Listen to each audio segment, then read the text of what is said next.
Hello दोस्तों, जय हिंद। स्वागत है आप सबके अपने YouTube channel the Edu academy पर। दोस्तों, आज का जो हमारा टॉपिक है, आज से हमारा क्लास स्टार्ट हो रहा है। बिहार पुलिस कांस्टेबल का जो वैकेंसी आया हुआ है 2023 में, जो वैकेंसी है बहुत बड़ा वैकेंसी, आप लोग सभी जानते ही हैं। तो इसी का हम आज से जो है प्रीवियस ईयर क्वेश्चन को डिस्कस करेंगे। क्या करेंगे?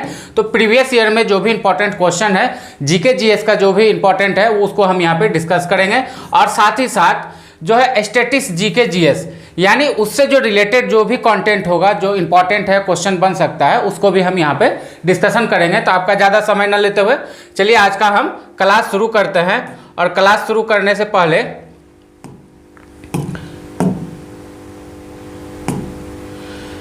एक मोटिवेशनल कोट के साथ आज का हम क्लास शुरू करते हैं।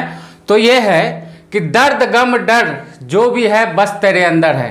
दर्द गम डर जो भी है बस तेरे अंदर है। तू खुद के बनाए पिंजरे से निकल के देख, तू भी एक सिकंदर है। तो दोस्तों, हमें मालूम है कि आप सभी जी जान मेहनत कर रहे हैं। तो उसी मेहनत में और थोड़ा सा उसको कहा जाए कि हाई करने के लिए, चार चांद लगाने के लिए आज से हमने ये सीरीज स्टार्ट किया है, जिसमें हम मोस्टली जितना भी प्रीवियस ईयर क्वेश्चन है सबको यहाँ पर हम टच करते हुए जाएंगे।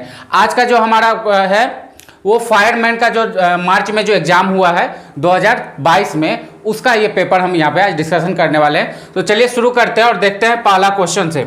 तो सबसे पहला क्वेश्चन जो था, पहला क्वेश्चन है कि ये हमारे सौरमंडल के किस ग्रह को लाल ग्रह के रूप में जाना जाता है।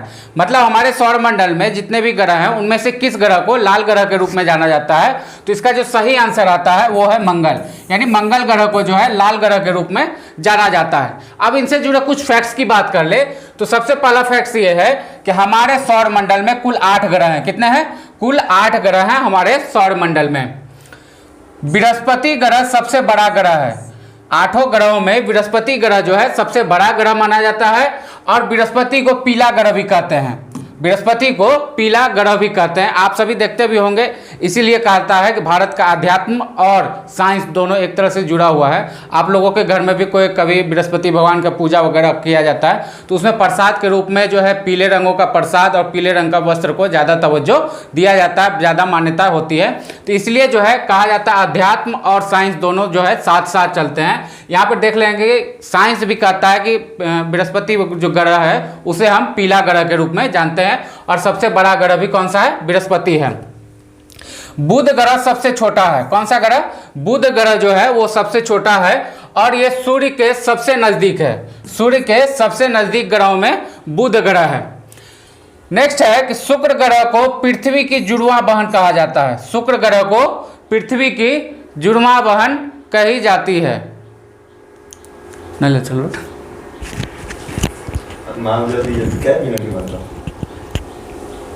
एक के पेज देख रहे हो, कितना मिनट के? 25-30 मिनट के।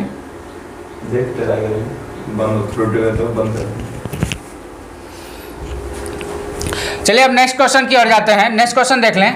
नेक्स्ट क्वेश्चन है कि सुप्रीम कोर्ट के मुख्य न्यायाधीश, सुप्रीम कोर्ट के मुख्य न्यायाधीश को उसके पद से हटाया जा सकता है। मतलब क्वेश्चन का आने का मतलब यह है कि सुप्रीम कोर्ट के मुख्य न्यायाधीश को किस तरह से हटाया जा सकता है। तो इसका ऑप्शन ए है महाभियोग से, ऑप्शन बी है कार्यालय ज्ञापन से, ऑप्शन सी है जनमत संग्रह से, ऑप्शन डी है प्रीवी काउंसिल से।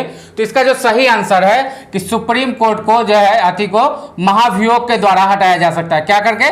महाभियोग के द्वारा हटाया जा सकता है। अब बात कर लेते हैं इससे जुड़े कुछ फैक्ट की। तो सुप्रीम कोर्ट के न्यायाधीश को कदाचार, किसके लिए? कदाचार या असमर्थता के आधार पर ही महाभियोग लगाया जा सकता है। महाभियोग भी आप सुप्रीम कोर्ट के मुख्य न्यायाधीश पे डायरेक्ट नहीं लगा सकते हैं। उन पे अगर कदाचार का या फिर ऐसा हो कि वो असमर्थ हो गए हैं, अब जो है कोर्ट की कार्रवाई में भाग नहीं ले सकते हैं, उनको सही ढंग से नहीं चला सकते हैं, तभी चाहे तो उन पे महाभियोग चलाया जा सकता है।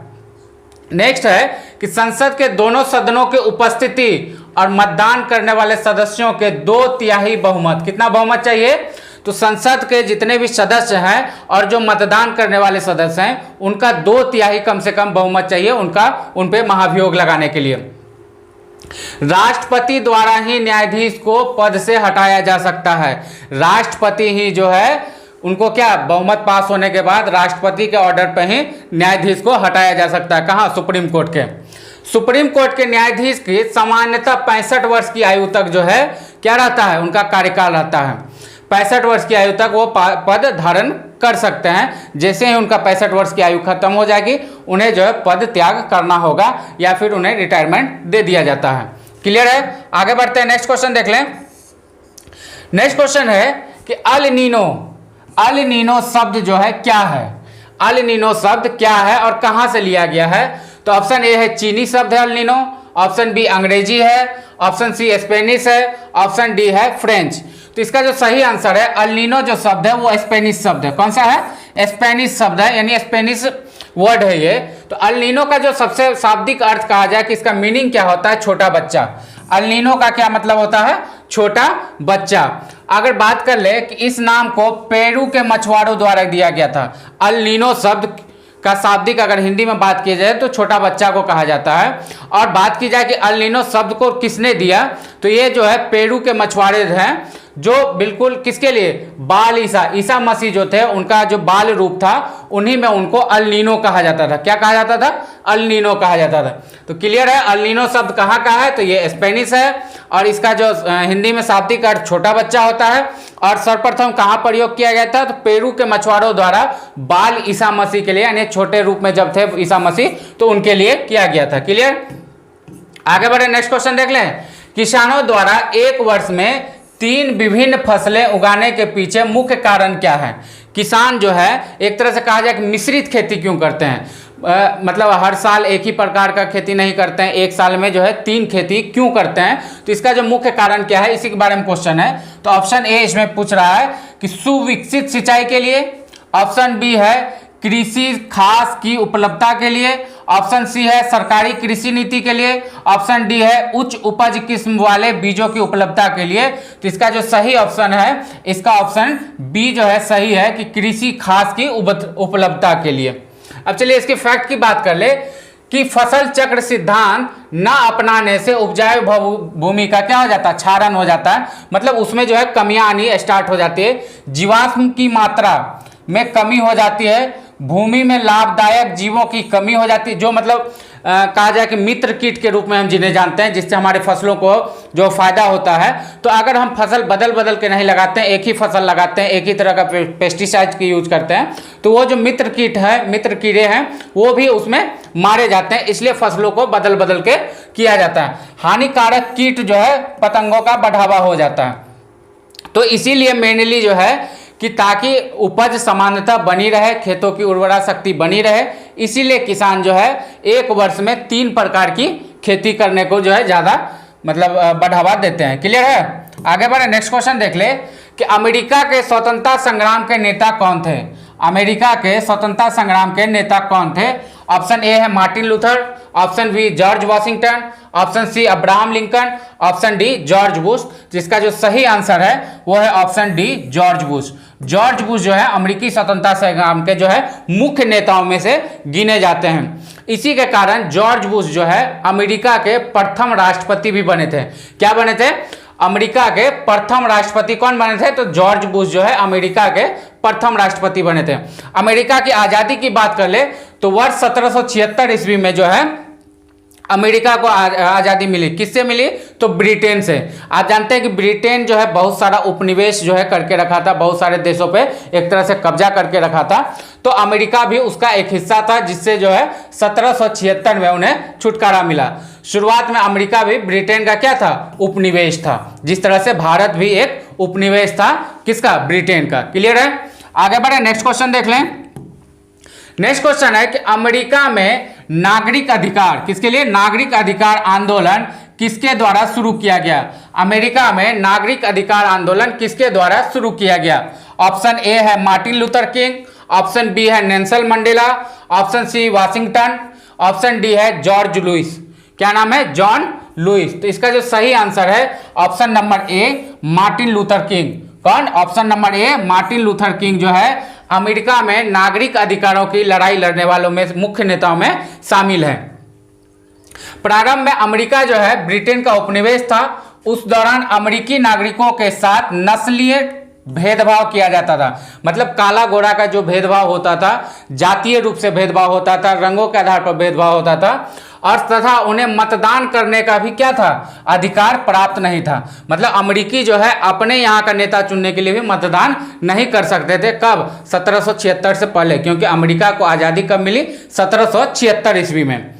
नस्लीय भेदभाव को समाप्त करने और मतदान के अधिकारों के साथ अन्य नागरिक अधिकारों को प्राप्त करने के लिए मार्टिन लूथर किंग के नेतृत्व में अहिंसक नागरिक अधिकार आंदोलन चलाया गया था। कौन सा? अहिंसक नागरिक अधिकार आंदोलन चलाया गया था। किनके द्वारा? मार्टिन लूथर किंग जूनियर के द्वारा। मार्टिन लूथर किंग जूनियर के द्वारा। क्लियर है? आगे बढ़े। नेक्स्ट क्वेश्चन है कि किसे फॉरेस्ट मैन ऑफ इंडिया, क्या फॉरेस्ट मैन ऑफ इंडिया किसे कहा जाता है? किनको जो है फॉरेस्ट मैन ऑफ इंडिया कहा जाता है? Option A Sundarlal Bahuguna, option B Rajendra Singh, option D Jadav Payeng, option D Marimuthu Yoganathan. तो इसका जो सही आंसर है, इसका ऑप्शन नंबर सी सही आंसर है। जादव पायेंग जो है, इन्हें जो है फॉरेस्ट मैन ऑफ इंडिया कहा जाता है। क्या कहा जाता है? Forest man of India. Clear है? आगे बढ़े। नेक्स्ट क्वेश्चन देख ले कि वस्तुओं और सेवाओं के उत्पादन के लिए आवश्यक है, वस्तुओं और सेवाओं के उत्पादन के लिए क्या आवश्यक है? ऑप्शन नंबर 1 भूमि, ऑप्शन नंबर बी श्रम और पूंजी, ऑप्शन सी ए और बी दोनों, ऑप्शन डी सामाजिक संस्थाएं। तो इसका एक मतलब लॉजिकल इसका एक आंसर है कि वस्तु सेवाओं के उत्पादन के लिए, मान लीजिए कि हम कोई भी कंपनी स्टार्ट करते हैं, कोई भी कहा जाए कि मैन्युफैक्चरिंग कंपनी स्टार्ट करते हैं, तो हमें 3 चीज़ों की सबसे ज़्यादा ज़रूरत है। सबसे बड़ा पहला चीज़ है पूंजी, दूसरे बात की जाए कि कहाँ हम फैक्ट्री स्थापित करेंगे, उसके लिए हमें क्या चाहिए? भूमि चाहिए, और तीसरा चाहिए हमको मैन पावर यानी श्रम जो काम करेगा। तो ये 3 चीज़ जो है इंपॉर्टेंट होता है किसी भी चीज़ को बनाने के लिए। क्या क्या? तो पूंजी, दूसरा हो गया भूमि, और तीसरा हो गया श्रम पावर यानी मैन पावर चाहिए। तो भूमि, श्रम और पूंजी, ये तीनों चीज किसी भी वस्तु के उत्पादन में सर्वाधिक महत्वपूर्ण है। वस्तु अथवा सेवा के उत्पादन हेतु, उद्योगों की स्थापना हेतु भूमि और पूंजी की आवश्यकता होती है। किसके? भूमि और पूंजी की आवश्यकता होती है। और उत्पादन कार्य हेतु श्रमिकों की आवश्यकता होती है। अब ऐसा नहीं, मान लीजिए कि हमारे पास जमीन है और पैसा है तो हमने फैक्ट्री स्थापित कर दी। अब ऐसा तो है नहीं कि हम अकेले उस फैक्ट्री में पूरा काम संभाल लेंगे। तो उसके लिए उत्पादन के लिए हमें क्या? लोगों की जरूरत होगी, यानी श्रम की जरूरत होगी, मेहनत की जरूरत होगी। तो इन 3 चीजों के बाद ही हम कोई भी उत्पादन को जो है मार्केट में ला सकते हैं। तो इसके लिए इसका सही जो ऑप्शन होगा, ऑप्शन नंबर सी होगा, ए और बी दोनों, यानी भूमि भी चाहिए हमें, श्रम भी चाहिए और पूंजी भी चाहिए, तभी वस्तुओं और सेवाओं को उत्पादन को हम बाजार में ला सकते हैं। क्लियर है? आगे बढ़े। नेक्स्ट क्वेश्चन देख लें कि भारत जैसे देश में सर्वाधिक प्रचुर मात्रा में उपलब्ध उत्पादन का साधन क्या है? भारत जैसे देशों में सर्वाधिक प्रचुर मात्रा में उपलब्ध उत्पादन का साधन क्या है? ऑप्शन ए भूमि, ऑप्शन बी श्रम, ऑप्शन सी पूंजी, ऑप्शन डी ज्ञान। अब यहाँ भी एक फैक्ट आता है कि मान लीजिए आपके पास पैसा है, जमीन है, लेकिन आपके पास काम करने वाले अगर अत्यधिक लोग नहीं होंगे तो आप किसी भी फैक्ट्री में जो है अत्यधिक उत्पादन नहीं कर सकते हैं। तो इसलिए भारत जैसे देशों में प्रचुर मात्रा में कहा जाए उपलब्धता उत्पाद करने के लिए सबसे ज़्यादा क्या जरूरी है? तो श्रम, यानी लोगों की बहुत ज़्यादा जरूरत है और इजीली वे में यहाँ पे अवेलेबल है। क्लियर है? तो ऐसे सब लॉजिकल क्वेश्चन जो पूछे जाएंगे, जो आपके समाज से रिलेटेड, आपसे रिलेटेड है, तो उनको थोड़ा सा अस्थिर दिमाग से करके आपको उसका जवाब देना है। क्लियर है? नेक्स्ट क्वेश्चन देख लें कि भारत के नियंत्रक एवं महालेखा परीक्षक, भारत के नियंत्रक एवं महालेखा परीक्षक जिसे CAG की नियुक्ति कौन करता है? CAG की नियुक्ति कौन करता है? ऑप्शन ए प्रधानमंत्री, ऑप्शन बी राष्ट्रपति, ऑप्शन सी राज्यपाल, ऑप्शन डी उपराष्ट्रपति। तो इन CAG की नियुक्ति यानी नियंत्रक एवं महालेखा परीक्षक की नियुक्ति कौन करते हैं? तो ये करते हैं भारत के राष्ट्रपति। कौन करते हैं? भारत के राष्ट्रपति। दोस्तों इसका डिटेल क्लास आपको CAG के बारे में, कैग के बारे में, महान्यायवादी के बारे में यानी अटॉर्नी जनरल ऑफ इंडिया के बारे में आपको इसी टेलीग्राम चैनल पे, जहाँ पे मैंने पूरी पॉलिटी पढ़ा दी है, वहाँ पे आपको देखने को मिलेगा। आप जा करके देख सकते हैं। वहाँ पे आपको सुप्रीम कोर्ट हो जाए, हाई कोर्ट हो जाए, राष्ट्रपति है, प्रधानमंत्री है, सब के बारे में डिटेल से पढ़ाया गया है। तो आप वहाँ जा करके देख सकते हैं। चलिए अब इनकी बात कर ले कि भारत के संविधान के अनुच्छेद 148 में, कितना? भारत के संविधान के अनुच्छेद 148 में है नियंत्रक एवं महालेखा परीक्षक के पद का उल्लेख है। किसका? अनुच्छेद 148 में भारतीय संविधान में नियंत्रक एवं महालेखा परीक्षक का जो है उल्लेख किया गया है। CAG यानी नियंत्रक एवं महालेखा परीक्षक की नियुक्ति कौन करता है? तो राष्ट्रपति करता है। कौन करता है? राष्ट्रपति करता है। इनका कार्यकाल कितने वर्षों का होता है? 6 वर्षों का। CAG का कार्यकाल कितना होता है? तो 6 ईयर्स या फिर 65 साल। इन दोनों में से जो पहले पूर्ण हो जाएगा उनको जो है अपने पद से मतलब उतर जाना होगा। या तो वो कार्यकाल का 6 वर्ष पूरा कर ले या फिर उनकी आयु 65 वर्ष पूर्ण जाए। तो क्लियर है? एज कितना हो गया कार्यकाल का? 6 साल या फिर 65 वर्ष। आगे बढ़ते हैं। नेक्स्ट क्वेश्चन देख लें कि देश का प्रथम नागरिक कौन कहलाता है? देश का प्रथम नागरिक कौन कहलाता है? ऑप्शन ए सुप्रीम कोर्ट का मुख्य न्यायाधीश, ऑप्शन बी प्रधानमंत्री, ऑप्शन सी भारत का महान्यायवादी, ऑप्शन डी राष्ट्रपति। तो इसका जो सही आंसर है वो है ऑप्शन नंबर सी, भारत का जो है ऑप्शन नंबर डी पर जो है ये हो जाएगा कि भारत का जो है प्रथम नागरिक कौन होता है? तो राष्ट्रपति होता है। राष्ट्रपति संसद का अभिन्न अंग होता है जो पद ग्रहण करने की तारीख से 5 वर्ष के लिए पद धारण करता है। तो राष्ट्रपति का कार्यकाल कितना होता है? तो 5 वर्षों के लिए होता है। क्लियर? आगे बढ़े। नेक्स्ट क्वेश्चन देख लें कि उत्तरी तथा पश्चिमी भारत में चलने वाली गर्म तथा शुष्क हवाएं क्या कहलाती है? उत्तरी तथा पश्चिमी भारत में चलने वाली गर्म तथा शुष्क हवाएं क्या कहलाती है? Option A chinook, option B foehn, option D blizzard, option D loo. तो आप जो है इसका जो है सही आंसर होगा ऑप्शन डी लू। यानी उत्तरी तथा पश्चिमी भारत में चलने वाली गर्म तथा शुष्क हवा को क्या कहते हैं? तो हम कहते हैं कि लू वाली हवा चल रही है। कौन सी हवा चल रही है? चिनूक हवा की बात कर ले। चिनूक हवा जो है ये USA यानी अमेरिका और कनाडा में जो है इसी हवा को चिनूक हवा के नाम से जानते हैं। फॉन हवा कहाँ चलती है? तो स्विट्जरलैंड में। फॉन हवा कहाँ पे? स्विट्जरलैंड में। वहीं पर बिजार्ड हवा की बात कर ले तो ये कनाडा, साइबेरिया और USA। कहाँ पे? Canada, Siberia. क्लियर है? नेक्स्ट क्वेश्चन देख लें कि भारत में है ऑप्शन ए एक दलीय व्यवस्था, ऑप्शन बी द्विदलीय व्यवस्था, ऑप्शन सी बहुदलीय व्यवस्था, ऑप्शन डी निरंकुश सरकार। तो इसका इजी सा क्वेश्चन है। आप देख ही सकते हैं कि हमारे देश में कितने दल हैं, कितने राजनीतिक पार्टियां हैं। तो ऑप्शन इसका सही जो होगा ऑप्शन नंबर सी, बहुदलीय व्यवस्था है हमारे देश में। कौन सा व्यवस्था है? बहुदलीय व्यवस्था है। वर्तमान समय में भारत में कुल कितने? 9 राष्ट्रीय पार्टी हैं। राष्ट्रीय पार्टी की बात कर ले तो वर्तमान समय में कुल कितना? तो 9 राष्ट्रीय पार्टी है। अंतिम अगर कहा जाए कि 9वां जो राष्ट्रीय पार्टी जो इस बार का गुजरात चुनाव हुआ था इसमें जो है 5 सीट जीत करके किसे मान्यता मिली है? तो आम आदमी पार्टी को राष्ट्रीय पार्टी का दर्जा मिला है जो 9वीं राष्ट्रीय पार्टी बनी है। क्या मां? तो 9वें नंबर का राष्ट्रीय पार्टी बनी है। इसके मुखिया कौन है? तो अरविंद केजरीवाल। कौन? अरविंद केजरीवाल। यहां पर जो है गुजरात चुनाव की बात कर ले तो गुजरात में इन्होंने 5 सीट जीता था जिसके कारण इन्हें जो है राष्ट्रीय पार्टी का दर्जा मिल गया था। क्लियर है? आगे बढ़े। नेक्स्ट क्वेश्चन देख लें कि अंतर्राष्ट्रीय न्यायालय का मुख्यालय कहाँ है? अंतर्राष्ट्रीय न्यायालय का मुख्यालय किस शहर में स्थित है? Option A Moscow, option B Rome, option C Hague, option D Sydney. तो इसका जो सही आंसर है अंतर्राष्ट्रीय न्यायालय का जो मुख्यालय है वो हेग शहर में है। अब हेग शहर की बात कर ले तो ये नीदरलैंड का शहर है। कहाँ पे?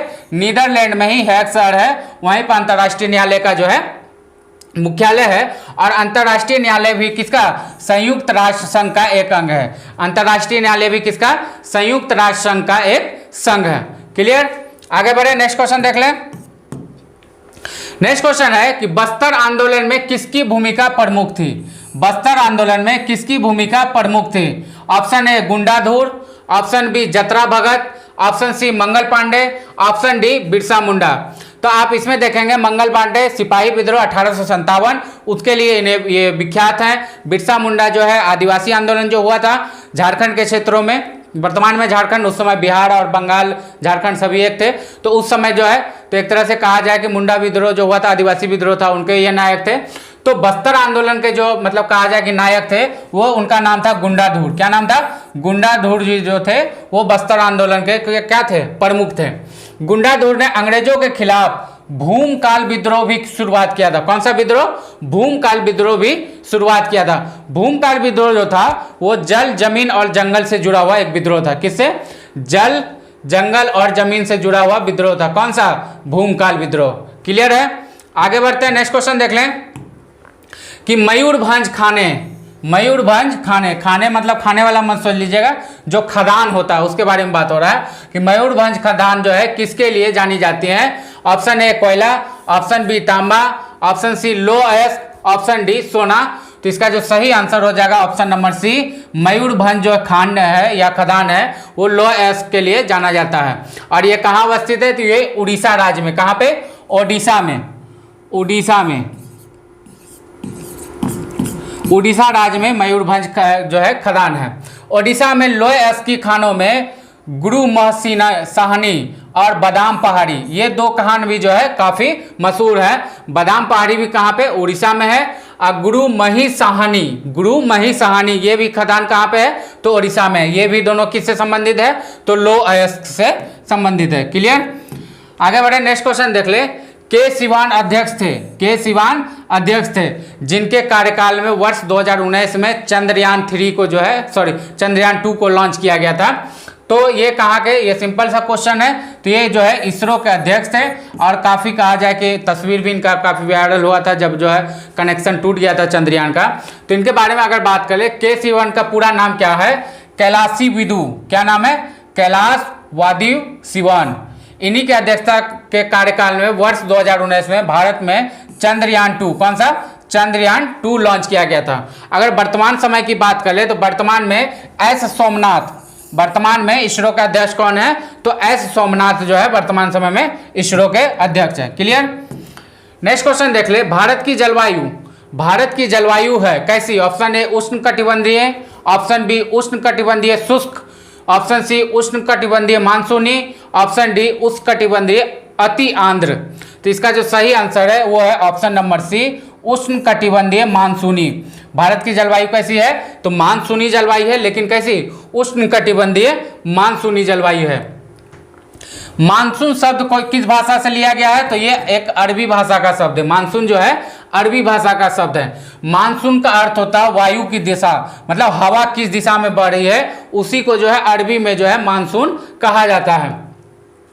ग्रीष्म ऋतु में भूभाग पर निम्न वायुदाब और महासागरों के ऊपर उच्च वायुदाब का क्षेत्र निर्माण होता है। क्या होता है? ग्रीष्म ऋतु में भूभाग का क्षेत्र मतलब जो जमीन का क्षेत्र है उसमें क्या होता है? निम्न यानी कम वायुदाब वाला हवा और महासागर के ऊपरी भाग में उच्च वायुदाब वाला हवाओं का निर्माण होता है। क्लियर है? आगे बढ़े, नेक्स्ट क्वेश्चन देख लें कि राजेंद्र सेतु किस नदी पर स्थित है? राजेंद्र सेतु किस नदी पर स्थित है? Option A Ganga, option B Baramati, option C Kosi, option D Mahananda. तो इसका जो सही आंसर है वो है ऑप्शन नंबर ए, गंगा नदी पर। कौन सा? राजेंद्र सेतु कहाँ पे है? तो गंगा नदी पर। राजेंद्र सेतु बिहार राज्य में स्थित है। कहाँ पे? बिहार में ही राजेंद्र सेतु स्थित है। और इसका निर्माण कब हुआ था? तो इसका निर्माण हुआ था वर्ष 1959 ईस्वी में। कब? 1959 ईस्वी में राजेंद्र सेतु बन करके तैयार हुआ था। उस समय के प्रधानमंत्री की बात कर ले तो उस समय के प्रधानमंत्री कौन थे? जवाहरलाल नेहरू जी। कौन? जवाहरलाल नेहरू जी। राजेंद्र सेतु जो है उत्तरी बिहार को दक्षिणी बिहार से जोड़ता है। राजेंद्र सेतु क्या करता है? उत्तरी बिहार को दक्षिणी बिहार से जोड़ने का काम करता है। क्लियर है? आगे बढ़े, नेक्स्ट क्वेश्चन देख ले। विश्व के सबसे बड़ा क्रिकेट स्टेडियम, सबसे बड़ा क्रिकेट स्टेडियम मोटेरा का नया नाम क्या रखा गया है? विश्व के सबसे बड़े क्रिकेट स्टेडियम मोटेरा, जिसका पहले नाम से हम मोटेरा जानते थे, लेकिन वर्तमान समय में उस स्टेडियम का क्या नाम रखा गया है? Option A Arun Jaitley stadium, option B Narendra Modi stadium, option C Rajiv Gandhi stadium, option D Holkar stadium. तो इसका सही आंसर है option number B, Narendra Modi stadium. कौन सा? नरेंद्र मोदी स्टेडियम। यह स्टेडियम गुजरात के अहमदाबाद शहर में है। कौन सा? गुजरात के अहमदाबाद शहर में है। इसे पहले जो है किस नाम से और जाना जाता है? एक तो मोटेरा, और उससे पहले कहा जाए तो सरदार पटेल स्टेडियम के नाम से भी जाना जाता था। किस नाम से जाना जाता था? तो सरदार पटेल स्टेडियम के नाम से भी जाना जाता था। तो सबसे बड़ा स्टेडियम किस लिहाज से, तो दर्शकों का बैठने का जो क्षमता है, किसका, दर्शकों के बैठने के क्षमता के अनुसार यह विश्व का सबसे बड़ा क्रिकेट स्टेडियम है, विश्व का सबसे बड़ा क्रिकेट स्टेडियम है। वर्तमान में क्या नाम है, Narendra Modi cricket stadium. Clear. आगे बढ़े, नेक्स्ट क्वेश्चन देख ले। प्रति 1000 पुरुषों पर, प्रति 1000 पुरुषों पर महिलाओं की जनसंख्या क्या कहलाती है? प्रति 1000 पुरुषों पर महिलाओं की संख्या क्या कहलाती है? ऑप्शन ए लिंगानुपात, ऑप्शन बी साक्षरता दर, ऑप्शन डी शिशु मृत्यु दर, ऑप्शन डी जन्म दर। तो इसका जो सही आंसर होगा वो होगा ऑप्शन ए लिंगानुपात। यानी 1000 पुरुषों पर महिलाओं की संख्या क्या कहलाती है? लिंगानुपात कहलाती है। अब बात कर ले इससे रिलेटेड कुछ फैक्ट्स की। तो भारत में प्रथम जनगणना किसने, लॉर्ड मेयो के समय हुआ था। किसके समय हुआ था? तो लॉर्ड मेयो के समय। कब? तो 1872 ईस्वी में। लॉर्ड मेयो के समय प्रथम जनगणना भारत में हुआ 1872 ईस्वी में। लॉर्ड रिपन के समय, किसके समय? लॉर्ड रिपन के समय वर्ष में जो है इसे क्या कर दिया गया कि हर 10 वर्ष में, लॉर्ड रिपन के समय इसमें क्या परिवर्तन किया गया कि हर 10 वर्ष में जो है ये जनगणना निरंतर होगी, यानी हर 10 वर्ष के बाद जनगणना होगा। अंतिम जो अभी जनगणना हुआ है वर्ष 2011 में हुआ है। इस जनगणना के अनुसार प्रति 1000 पुरुष पर 943 महिलाएं हैं। प्रति 1000 पुरुष पर कितनी महिलाएं हैं? तो 943 महिलाएं। क्लियर। आगे बढ़े, नेक्स्ट क्वेश्चन देख ले। 15वीं शताब्दी में कौन से व्यापारी सबसे पहले हिंद चीन पहुंचे थे?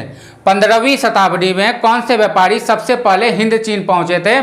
ऑप्शन ए है पुर्तगाली, ऑप्शन बी है जर्मन, ऑप्शन सी है ब्रिटिश, ऑप्शन डी है फ्रेंच। तो हम सभी जानते हैं कि ऑप्शन नंबर ए इसका सही आंसर होगा, पुर्तगाली। पुर्तगाली जो है कब आ गए थे? तो 1498 ईस्वी में। कब? 1498 ईस्वी में वास्को डिगामा, कौन? वास्को डिगामा आए थे और ये समुद्र के रास्ते आए थे। और कहाँ पे?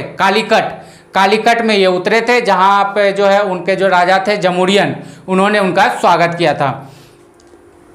तो भारत में सर्वप्रथम 1498 ईस्वी में पुर्तगाली व्यापारी के रूप में वास्को डिगामा भारत आया। व्यापार की दृष्टि से आने वाले यूरोपियन कंपनियों की बात की जाए तो सबसे पहले पुर्तगाली आए, उसके बाद डच, फिर अंग्रेज, फिर डेनिश और सबसे अंतिम में कौन आए? फ्रांसीसी आए। पुर्तगाली के लिए यह कहा जाता है कि पुर्तगाली कंपनी 1498 में आई, यानी सर्वप्रथम आने वाली कंपनी कौन सी है? पुर्तगाली। और सबसे अंत में जाने वाली कंपनी भी कौन सी है? तो वो पुर्तगाली है। अंग्रेज उधर शासन करते रहे, लेकिन पुर्तगाल का जो है शासन गोवा में कायम था। और बहुत समय के, आज़ादी के बहुत समय के बाद पुर्तगाल जो है के कब्जे से गोवा आज़ाद हुआ और फिर जो है पुर्तगाली वापस गए। तो क्वेश्चन है कि सबसे पहले आने वाली कंपनी कौन सी? तो पुर्तगाली। और सबसे बाद में जाने वाली कंपनी कौन सी? European company. तो उसमें भी पुर्तगाली ही है। क्लियर। नेक्स्ट क्वेश्चन देख ले। सर्व शिक्षा अभियान का उद्देश्य क्या है? सर्व शिक्षा अभियान का उद्देश्य क्या था? ऑप्शन ए महिलाओं को प्रारंभिक शिक्षा देना, ऑप्शन बी 6 से 14 वर्ष के आयु के सभी बच्चों को प्रारंभिक शिक्षा देना, ऑप्शन सी है ग्रामीण निर्धन को प्रारंभिक शिक्षा देना, ऑप्शन डी है शहरी निर्धन को प्रारंभिक शिक्षा देना। तो इसका जो सही आंसर है वो है ऑप्शन नंबर बी, 6 से 14 वर्ष के आयु बच्चों को प्रारंभिक शिक्षा देना ही सर्व शिक्षा अभियान का जो है उद्देश्य था। सर्व शिक्षा अभियान को 86वें संविधान कब, किसमें? 86वां, यानी 86 जो संविधान संशोधन हुआ था उसी में सर्व शिक्षा अभियान को जोड़ा गया था। यह संविधान के भाग 3 और अनुच्छेद 21A में जो है जोड़ करके 6 से 14 वर्ष की आयु के बच्चों के लिए यह प्रावधान किया गया था। और लागू कब हुआ? तो 2002 में। कब हुआ लागू? 2002 में। सर्व शिक्षा अभियान कब लागू हुआ? 2002 में। उद्देश्य क्या है? 6 से 14 वर्ष के आयु के बच्चों को मुफ्त शिक्षा देना, प्रारंभिक शिक्षा देना। कौन सा संविधान संशोधन? तो 86 संविधान संशोधन। कौन से भाग में है संविधान के? तो संविधान के भाग 3 में और अनुच्छेद 21A में ये बात अंकित है। क्लियर है। नेक्स्ट देखें कि भारत में मीठे पानी का सबसे बड़ा झील, भारत में मीठे पानी का सबसे बड़ा झील कौन सा है? ऑप्शन ए वुलर झील, ऑप्शन बी जय झील, ऑप्शन सी लोकटक झील, ऑप्शन डी नैनीताल झील। तो इसका सही आंसर है ऑप्शन ए वुलर झील जो है, ये जो है मीठे पानी की सबसे बड़ी झील है भारत की। वुलर झील कहाँ पे, तो जम्मू कश्मीर अवस्थित है। कहाँ है वुलर झील, जम्मू कश्मीर में। भीमताल और नैनीताल झील कहाँ है, तो उत्तराखंड में। भीमताल और नैनीताल झील कहाँ पे है, उत्तराखंड में। वहीं पर लोकटक झील जो है मणिपुर राज्य में है। कहाँ पे, लोकटक झील जो है मणिपुर राज्य में है। क्लियर। आगे बढ़े, नेक्स्ट क्वेश्चन देख ले कि श्वेत क्रांति निम्नलिखित में से किसके अधिक उत्पादन से संबंधित है। श्वेत क्रांति निम्नलिखित में से किसके अधिक उत्पादन से संबंधित है। ऑप्शन ए चावल, ऑप्शन बी जई जिसे हम लोग जौ भी कहते हैं, ऑप्शन सी दूध, ऑप्शन डी तिल। तो इसका सही आंसर है कि ऑप्शन सी दूध से संबंधित है श्वेत क्रांति। श्वेत क्रांति किससे संबंधित है, तो दूध से। भारत में श्वेत क्रांति का शुरुआत किसने किया था, तो वर्गीज कुरियन ने। किसने, वर्गीज कुरियन जो है, इन्होंने ही श्वेत क्रांति की शुरुआत की थी। क्लियर। आगे बढ़े, नेक्स्ट क्वेश्चन देख ले। अंतर्राष्ट्रीय साक्षरता दिवस किस दिन मनाया जाता है। अंतर्राष्ट्रीय साक्षरता दिवस किस दिन मनाया जाता है। ऑप्शन ए 10 अक्टूबर, ऑप्शन बी 1 अगस्त, ऑप्शन सी 8 सितंबर, ऑप्शन डी है 30 नवंबर। तो इसका जो सही आंसर है वो है 8 सितंबर को जो है हर वर्ष जो है अंतर्राष्ट्रीय साक्षरता दिवस हम मनाते हैं। अंतर्राष्ट्रीय साक्षरता दिवस मनाने की शुरुआत वर्ष 1967 ईस्वी, कब, 1967 ईस्वी में यूनेस्को के द्वारा किया गया। अंतर्राष्ट्रीय साक्षरता दिवस किसके द्वारा स्टार्ट किया गया, तो यूनेस्को के द्वारा यह प्रस्ताव लाया गया। कब, तो 1967 ईस्वी में। कब मनाते हैं, तो प्रत्येक वर्ष 8 सितंबर को हम मनाते हैं। नेक्स्ट देख ले, अलकनंदा नदी भागीरथी नदी से कहाँ मिलती है। अलकनंदा नदी भागीरथी नदी से कहाँ मिलती है। ऑप्शन ए रुद्रप्रयाग में, ऑप्शन बी देवप्रयाग में, ऑप्शन सी कर्णप्रयाग में, ऑप्शन डी है विष्णुप्रयाग में। तो इसका सही आंसर है ऑप्शन नंबर बी देवप्रयाग में। यानी अलकनंदा नदी जो है भागीरथी नदी से कहाँ पे मिलती है, देवप्रयाग में मिलती है। अलकनंदा नदी भागीरथी नदी से उत्तराखंड के, कहाँ, उत्तराखंड के देवप्रयाग में मिलती है। अलकनंदा नदी मंदाकिनी नदी से रुद्रप्रयाग में मिलती है। किससे, मंदाकिनी से कहाँ मिलती है, तो रुद्रप्रयाग में मिलती है। अलकनंदा नदी पिंडारा नदी से कर्णप्रयाग में मिलती है। कहाँ पे, कर्णप्रयाग में। तो यहाँ पे कर्णप्रयाग में किस नदी से, तो पिंडारा नदी से। क्लियर है। अलकनंदा नदी मंदाकिनी नदी से कहाँ पे, तो रुद्रप्रयाग में। रुद्रप्रयाग में किससे, मंदाकिनी से।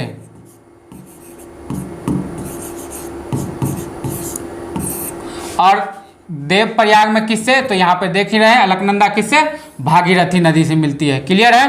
आगे बढ़े, नेक्स्ट क्वेश्चन देख लें कि भारत की पहली यानी प्रथम महिला राष्ट्रपति कौन बनी थी। भारत की प्रथम महिला राष्ट्रपति कौन बनी थी। Option A Nirmala Sitharaman, option B Pratibha Patil, option C Sushma Swaraj, option D Sarojini Naidu. तो इसका सही आंसर है option number B Pratibha Patil जो है भारत की प्रथम महिला राष्ट्रपति नियुक्त हुई थी। राष्ट्रपति के रूप में प्रतिभा देवी सिंह पाटिल का कार्यकाल की बात कर ले तो 2007 से लेकर के 2022 तक 12 तक जो है ये देश की राष्ट्रपति रही थी। संविधान के अनुच्छेद 52 में, किसमें, अनुच्छेद 52 में राष्ट्रपति पद का उल्लेख है। किसमें, अनुच्छेद 52 में, संविधान के अनुच्छेद 52 में राष्ट्रपति पद का उल्लेख है। नेक्स्ट क्वेश्चन देख ले, निम्नलिखित में से कौन सी रबी फसल नहीं है। निम्नलिखित में कौन सी रबी फसल नहीं है। ऑप्शन ए गेहूं, ऑप्शन बी सरसों, ऑप्शन सी चना, ऑप्शन डी ज्वार जिसे हम जौ कहते हैं। तो इसका सही आंसर है ऑप्शन डी, यानी ये जो है रबी फसल नहीं है। बाकी सरसों भी रबी फसल है, गेहूं भी रबी फसल है और चना भी रबी फसल है। रबी फसल की बुआई की बात कर ले तो ये अक्टूबर नवंबर महीने में बोई जाती है। यानी अक्टूबर नवंबर महीने में जो भी सब्जी बोई जाती है, जो भी फसलें बोई जाती है उसे हम रबी फसल कहते हैं। रबी फसल में मुख्यतः सरसों, गेहूं, अलसी, मटर, चना आदि की फसलें आती है। आदि यानी इत्यादि, आदि खाने वाली आदि नहीं, ये इत्यादि के तहत। तो कौन सा है, सरसों, गेहूं, अलसी, मटर और चना जो है ये मुख्यतः कौन सा फसल है, तो रबी फसल है जो अक्टूबर नवंबर महीने में बोई जाती है। एमनेस्टी इंटरनेशनल क्या है। एमनेस्टी इंटरनेशनल क्या है? ऑप्शन ए आर्थिक संगठन, ऑप्शन बी सैन्य संगठन, ऑप्शन सी मानवाधिकार संगठन, ऑप्शन डी राजनीतिक संगठन। तो इसका सही आंसर है ऑप्शन नंबर सी, ये जो है एक मानवाधिकार संगठन है। एमनेस्टी इंटरनेशनल एक मानवाधिकार संगठन है। इसकी स्थापना 1961 ईस्वी में कब हुई थी? 1961 ईस्वी में जो है एमनेस्टी के जो है स्थापना हुई थी। इसका मुख्यालय लंदन में है। कहाँ पे है मुख्यालय, यानी HQ कहाँ है? तो लंदन में है। क्लियर। नेक्स्ट क्वेश्चन देख लें कि बारदोली सत्याग्रह में मुख्य भूमिका किसने निभाई थी? बारदोली सत्याग्रह में मुख्य भूमिका किसने निभाई थी? Option A Sardar Patel, option B Mahatma Gandhi, option C Pandit Nehru, option D Gangadhar Tilak. तो इसका सही आंसर है option number A Sardar Patel. Sardar Patel ही बारदोली सत्याग्रह में जो है प्रमुख भूमिका निभाई थी। कब हुआ? तो ये हुआ था वर्ष 1928 में। बारदोली सत्याग्रह कब हुआ था? 1928 ईस्वी में हुआ था। और कहाँ हुआ था? तो गुजरात में इसकी शुरुआत हुई थी। कहाँ पे शुरुआत हुई थी? गुजरात में शुरुआत हुई थी। यह एक किसानों का आंदोलन था। किससे? किसानों से संबंधित आंदोलन था, जिसका नेतृत्व किसने? सरदार पटेल ने किया था। इसी आंदोलन में सरदार पटेल को सरदार की उपाधि दी गई थी। किसका दी गई थी? तो सरदार की उपाधि किस आंदोलन में मिला था? तो बारदोली सत्याग्रह के सफलता के बाद ही जो है वल्लभ भाई पटेल को सरदार वल्लभ भाई पटेल कहा जाने लगा। क्लियर है। नेक्स्ट क्वेश्चन देख ले कि साम्यवाद का सर्वप्रथम प्रयोग किस देश में हुआ? साम्यवाद का सर्वप्रथम प्रयोग किस देश में हुआ? ऑप्शन ए चीन, option B Cuba, option C रूस, ऑप्शन डी कोरिया। तो इसका सही आंसर है ऑप्शन नंबर ए, चीन में जो है साम्यवाद का जो है सर्वप्रथम प्रयोग हुआ था। क्लियर। आगे बढ़े। नेक्स्ट क्वेश्चन देख लें कि किस घटना ने राष्ट्रवाद की अवधारणा को जन्म दिया? राष्ट्रवाद की अवधारणा को किस घटना ने जन्म दिया? ऑप्शन ए धर्म सुधार आंदोलन, ऑप्शन बी फ्रांस की क्रांति, ऑप्शन सी क्रीमिया का युद्ध, ऑप्शन डी डेनमार्क की संधि। तो इसका सही आंसर है कि ऑप्शन नंबर बी फ्रांस की क्रांति। कौन सा? फ्रांस की क्रांति। फ्रांस की क्रांति की शुरुआत कब हुई थी? तो 1789 ईस्वी में फ्रांस की क्रांति की शुरुआत हुई थी। फ्रांसीसी क्रांति न केवल सिर्फ फ्रांस में ही, फ्रांसीसी क्रांति न केवल सिर्फ फ्रांस में ही बल्कि अन्य देशों में भी राष्ट्रवाद की भावना को काफ़ी ज़्यादा हद तक जो है जागृत किया था। और राष्ट्रवाद का जो कहा जाए कि परिभाषा भी फ्रांस की क्रांति से भी आपको देखने को मिलता है।